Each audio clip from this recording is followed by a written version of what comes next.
안녕하세요. 단원생과 박지원장입니다.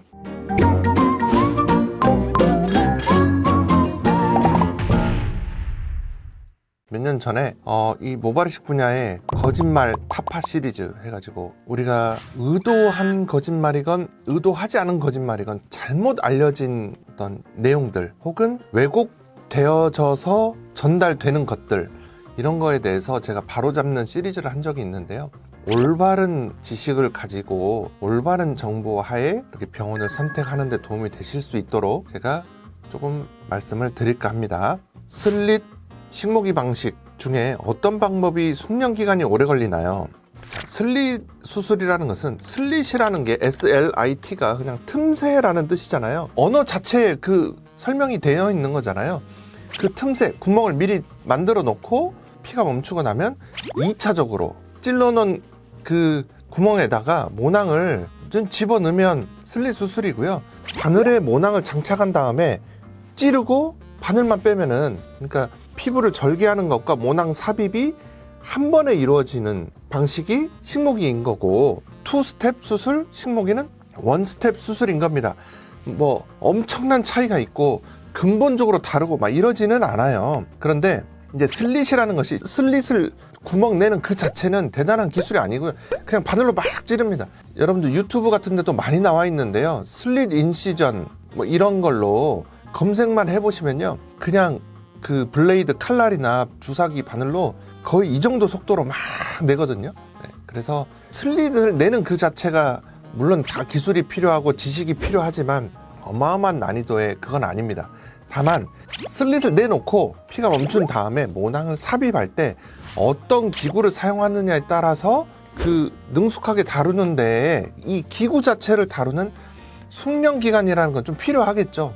네. 근데요, 이 질문 자체가 어폐가 있는 게, 모발 이식 수술에서 숙련 기간이라는 것이 요리에 비교를 해본다면, 그럼 우리나라도 유명한 셰프님들 있잖아요. 뭐 이연복 중화요리의 대가라든지 뭐 이런 분들이 있는데 하루아침에 되는 게 아니잖아요. 오랜 기간 동안 수련을 하면서 다양한 메뉴가 있고, 또 그거를 스승에게 배워서 내가 이거를 또 해보고 나만의 레시피를 만들어가는 과정이 있고, 자기의 요리 철학이 있을 거예요. 좀 맛이 없더라도 건강한 재료만 쓰겠다는 분도 있을 거고, 아니면 남들이 안 하는 창작 요리만 하는 분도 있고 이렇잖아요.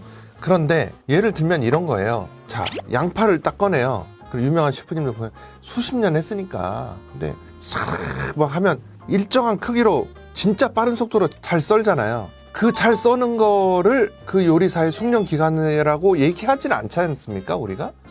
우리나라에서 유명한 혹은 세계적인 어떤 셰프가 되고 요리가 된다는 건 기존의 요리를 다 이해하고 어마어마하게 많은 재료들의 각 특징, 그다음에 어떤 재료와 어떤 재료를 썼을 때 맛의 조합, 그리고 또 새로운 재료를 발굴하는 거, 뭐 이런 엄청난 수련과 이 연구와 이런 게 있을 거란 말이에요. 그런데 양파 하나 써는 거를 숙련 기간이라고 얘기할 수 있느냐라는 거죠. 저는 그 질문 자체 의문을 첫째는 던지고 싶다. 그러니까 숙련 기간이라는 거에 삽입하는 이 행위 자체의 능숙함만을 따져서는 저는 안 된다라고 생각하는 게 첫 번째고, 자, 두 번째는 나 아닌 다른 사람이 이 수술을 해줄 때, 예를 들어서 간호사가 모낭 삽입을 해주는 방식, 그 행위 자체의 숙련을 따진다고 하면 그 무슨 의미가 있어? 그 간호사가 그만두면 새로 시작인데. 그리고 그만두기 전에 1번 간호사가 2번을 트레이닝을 시켰어요. 1번이 그만둬도 상관없다? 그런 게 어딨어요. 1, 2번이 같이 그만두면 어떻게 할 거예요? 내가 내 손으로 가진 숙련도 하고 이거는 조금 다르게 취급되어져야 된다라는 거죠. 그래서 일단 모발 이식 수술에서 숙련 기간이라는 거에 이 기구를 다루는데 필요한 기간이라는 거는 그 중에 일부에 해당하는 걸로 취급되어져야 되고, 탈모에 대한 지식, 헤어라인에 대한 이해, 모발에 대한 이해, 지식, 다양한 채취 방법, 이식 방법, 다양한 기구, 장비에 대해서 부작용, 그 부작용이 생겼을 때 대처법, 해결법, 이 수만 가지의 상황과 이런 것들에 대한 지식과 기술과 노하우와 대처 능력과 이런 많은 것들이 합쳐져서 모발 이식 수술에서는 숙련 기간으로 언급해야 하고, 제3자의 손이 아닌 내 숙련 기간이라는 것이 숙련의 연속성이라는 것을 가집니다. 남의 손이라는 것은 그 사람이 떠나면 끝이라는 것, 이런 의미도 우리가 좀 이해할 필요가 있다는 거고요.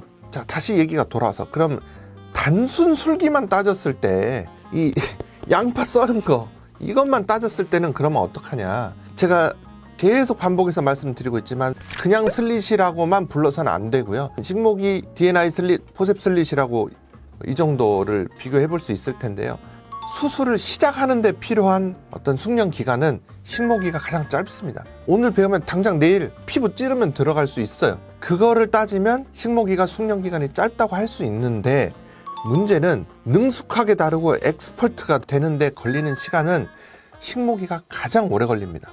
DNI나 포셉보다 진입장벽이 낮다고 볼 수 있지만 능숙하게 엑스퍼트가 되는 데에는 시간이 꽤 걸린다. 그리고 기간만 늘어나서 그렇게 되는 것이 아니고 기간뿐만이 아니라 좀 재능도 있어야 돼요. 연구도 해야 돼요. 노력도 엄청나게 해야 돼요.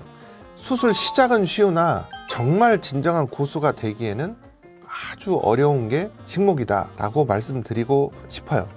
제가 이제 말씀드린 게 그 시작하는 숙련 기간과 진짜 엑스퍼트, 이제 뭐랄까 고수 혹은 마스터가 되는 데에 드는 시간, 노력, 숙련도에 필요한 정도는 식모기가 훨씬 높다. 그리고 또 하나는 내가 내 몸에 체득하고 획득하지 못한 숙련도는 자칫 말짱 도루묵이 될 수 있다. 직원의 손에 체득시킨 숙련도라는 거는 잘못하면 신기루가 될 수 있다라는 거.